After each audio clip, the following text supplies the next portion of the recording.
der sker, det er, at vi steg på bussen, og vi kom for sent, og vi fik nogle lortepladser. Og der er en af os, der sidder alene med en stranger under hele vejen. Så det er jo så rigtig, rigtig fedt. Ja, men ellers er det gået stille og roligt. Vi er nået til færgen nu, så nu skal vi op og have nogle flere supplies.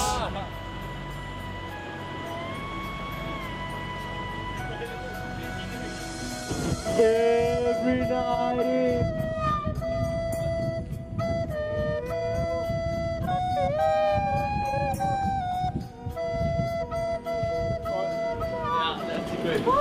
Jeg leder efter jeg har fundet det. Toiletter. Toiletten bliver hardly skit.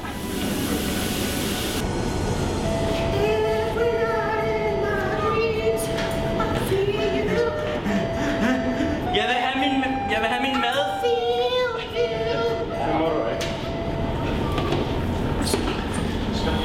Det er et godt Spider-Man.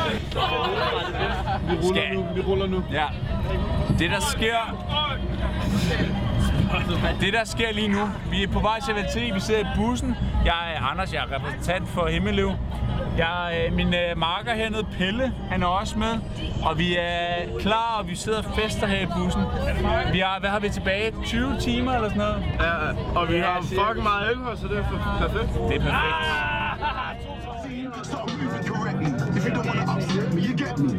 You tryna show me your friendly, I told you before the shit. You say you're Muslim, you say you're Rasta. Say you don't eat pork, don't eat pussy. You're just an actor. You're not on your beam. And if I saw you, he would say, Nej, vi skal have Mads med. Han henter panjeboster. Vi venter på Herman. Det er helt behageligt, det er porno. Jetski. Turbo med det jetski. Jeg hedder Jakob. Du holder den. Turbo med det jetski. Jeg kan ikke holde det. Hvad hedder det? Her vil vi lige bryde ind med et lille indslag omkring den her lastbil. Det er en lastbil fra 1700-tallet.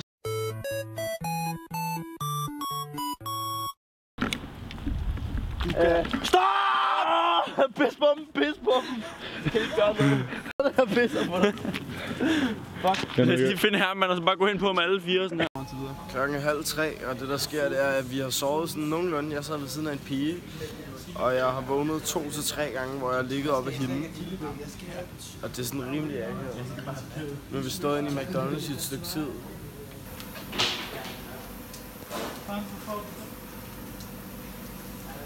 Jonas, skal du købe vand til mig også? Nej. Hvor meget koster en vand? 2 Wasser. 3 Wasser. 3.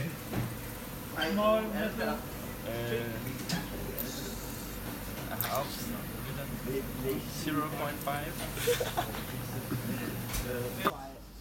Ich habe sehr Spaß gehabt. Ja, og det er jetzt gerne online. Ich liebe McDonald's. Und ich liebe...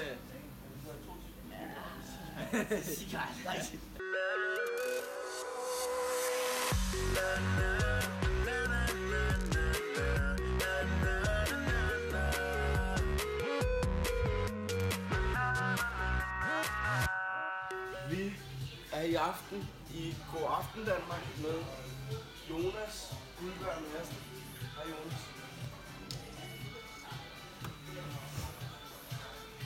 Jonas, han lider af den specielle sygdom, der hedder... Nein, ich möchte nicht gefilmt werden.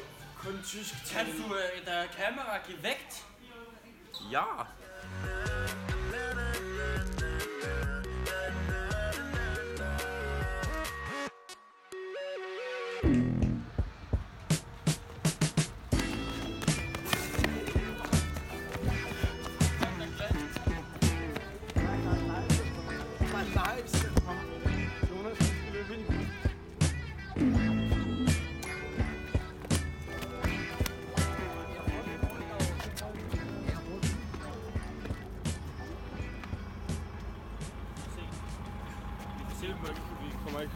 Vi må ikke komme ind.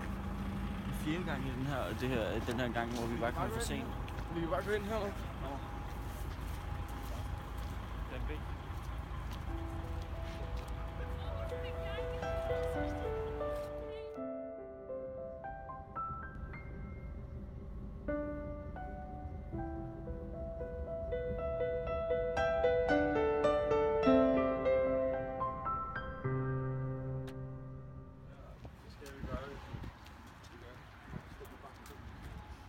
Vi er næsten fremme. Her står vi tæt Vi på. kørte ind i Schweiz. Og vi står tæt på Europas største flygtningelejr derovre. Ja. Ellers er det bare en gyldetank, jeg ved det ikke. Det er det ikke. Du kan se den. Det er det samme. Det eneste Schweiz er gode til, det er at lave chokolade. Og ost, ikke? Men Ja.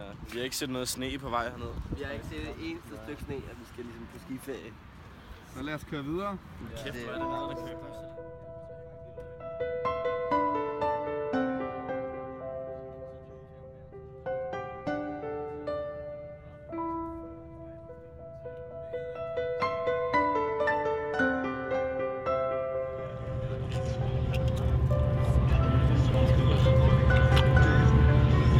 Status er, at filmeren, at vi måske er i Frankrig.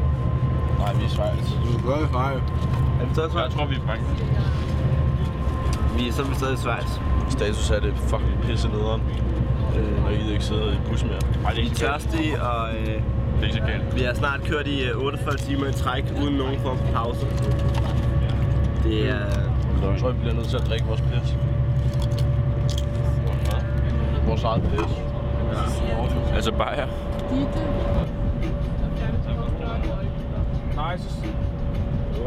Nej, så skulle samle alle kortene op, det er rigtigt. Jo. Ja, bare lidt til at Ja. jeg kan gøre sådan her.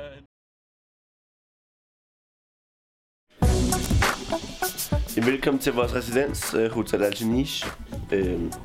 Fremragende lejlighed, der er blod på væggene og trykket radiator og sådan noget, så det er meget fedt, synes jeg.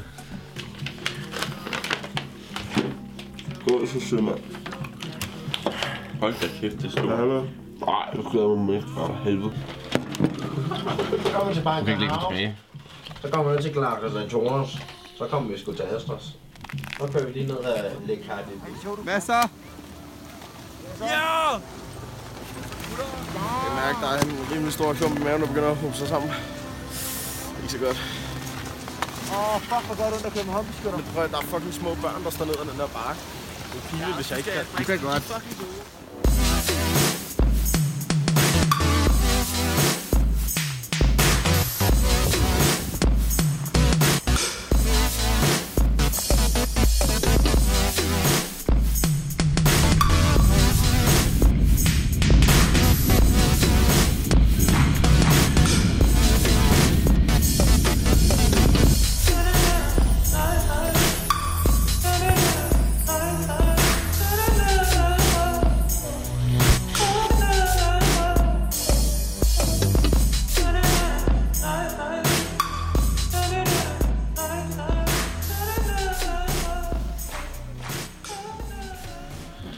Jeg har mistet modet.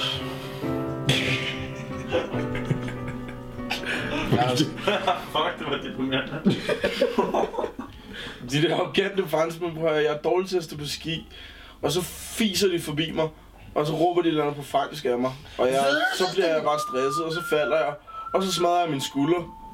Så jeg ikke kan stå på ski. Jeg har mistet modet.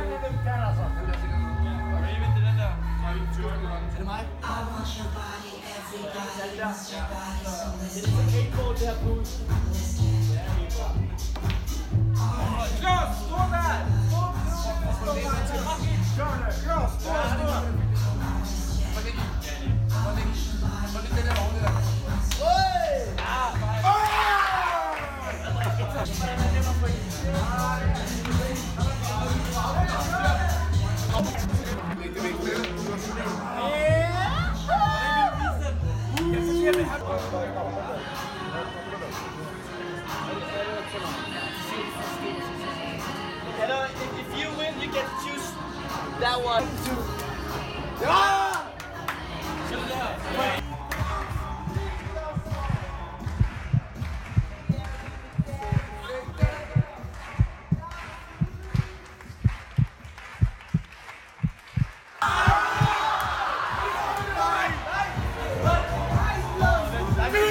De skal men de kommer til at...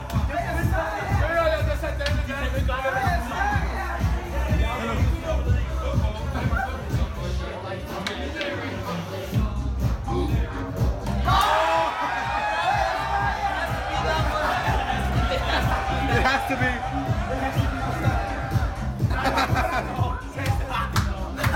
Elsewhere you lose.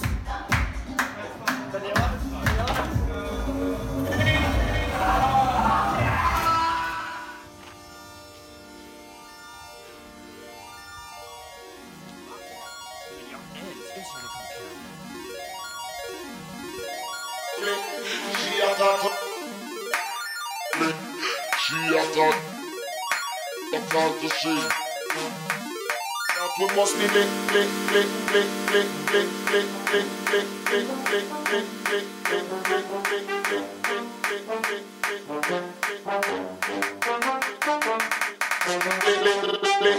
She have talked to me, and me have talked to she. But the day is coming that we must meet personally. She have talked to me, and me have talked to she. But the day is coming that we must meet personally. She have talked to me, and me have talked to she. But the day is coming that we must meet personally. She have talked to me, and me have talked to she. But the day is coming that we must meet. She have talked to me, and me have talked to she. But the day is coming that we must meet personally. She have talked to me, and me have talked to she. But the day is coming that we must meet personally.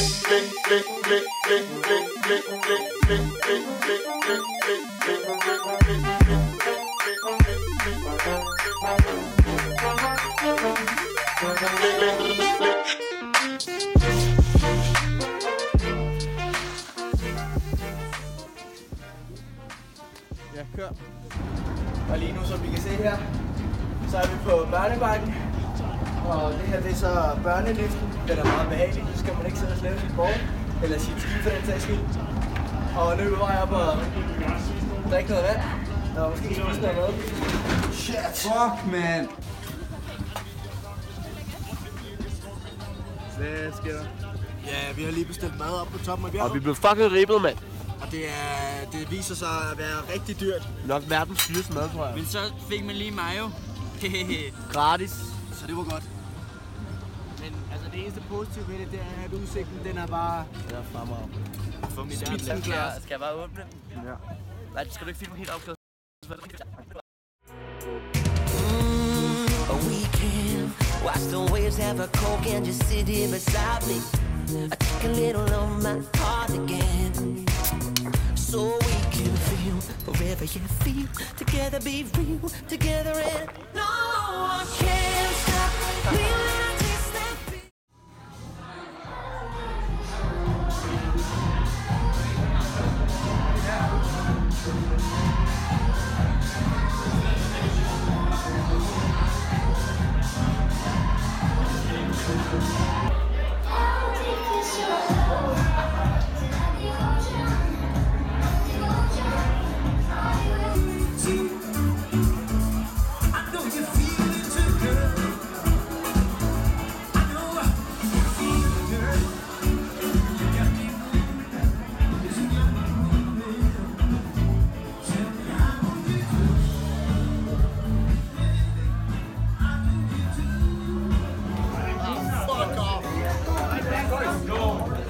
Det der sker, det er, at vi spiller beerpong mod nogle amerikanere. Det er fucking fedt. De ser amerikanere. Køring! Altså, vi fører 5 kammer mod 2. Fucking bro! Fucking too bad. Filmer du? Ja. Hvad sker der? Hvem var det, der fejrede alt det ned for mit i går? Jeg havde næsten alt mit arrangeret. Organiseret.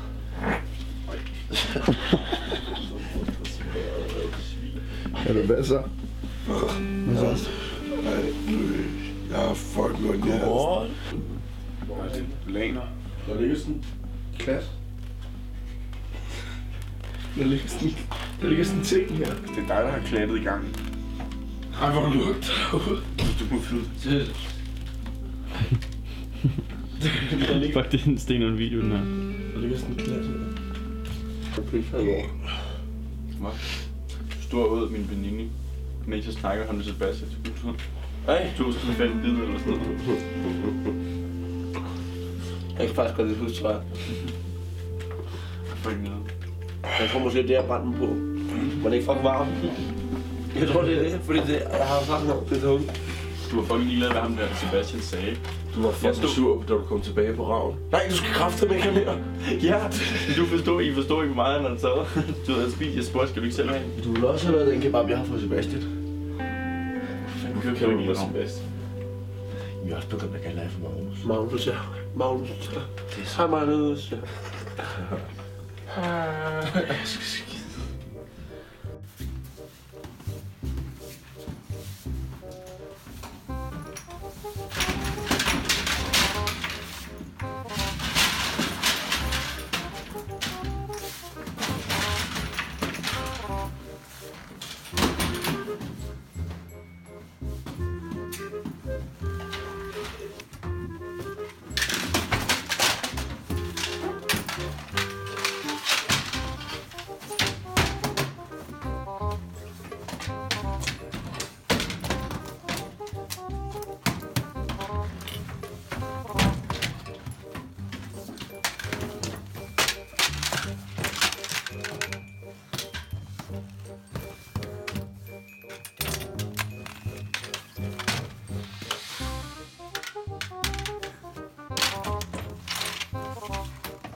Nej!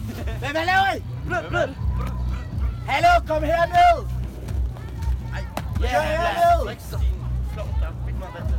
Hallo, I kommer herned!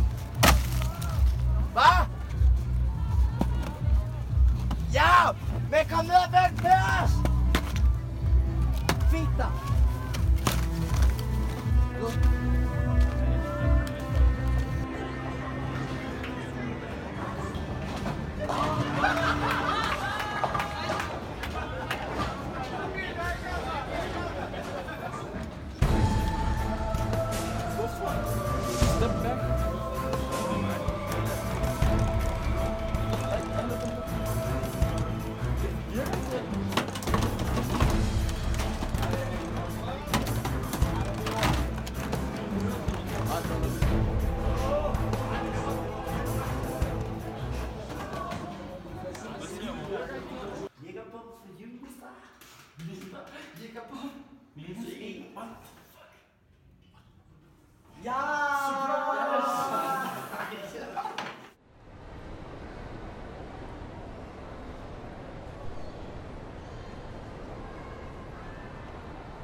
Ja, vi er jo så på sidste dagen, eller hvad man kan kalde det. Vi er på vej hjem, og vores bus, den er fucked up.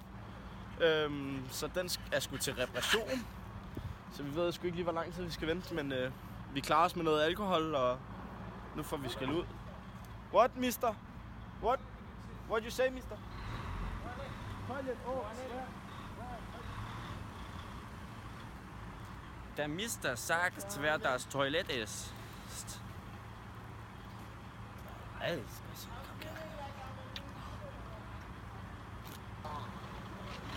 Det der lige er sket nu, det er, at vores morgenmad fra Valtorance, den var kedelig, så vi tænkte, hvorfor ikke lade den lidt federe? Så nu har vi gemt den ved traileren på bilen, og så når vi kommer til Danmark, så hvis den stadig er der, så skal jeg spise den som min morgenmad.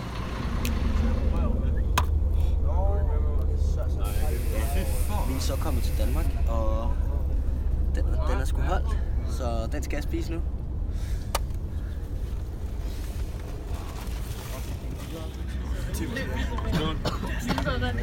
Ja, det lugter ikke så godt, men lad os tage en smagsprøve.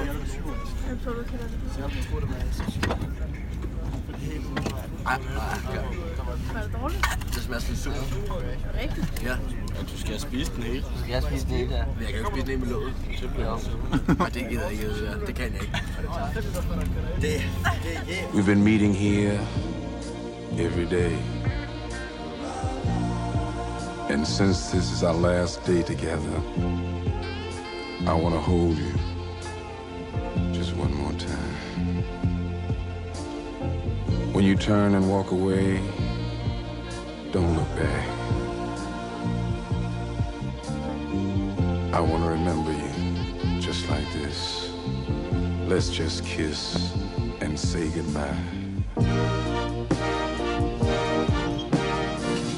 I had to meet you here today. There's just so many things to say. Please don't stop me till I'm through. This is something I hate to do.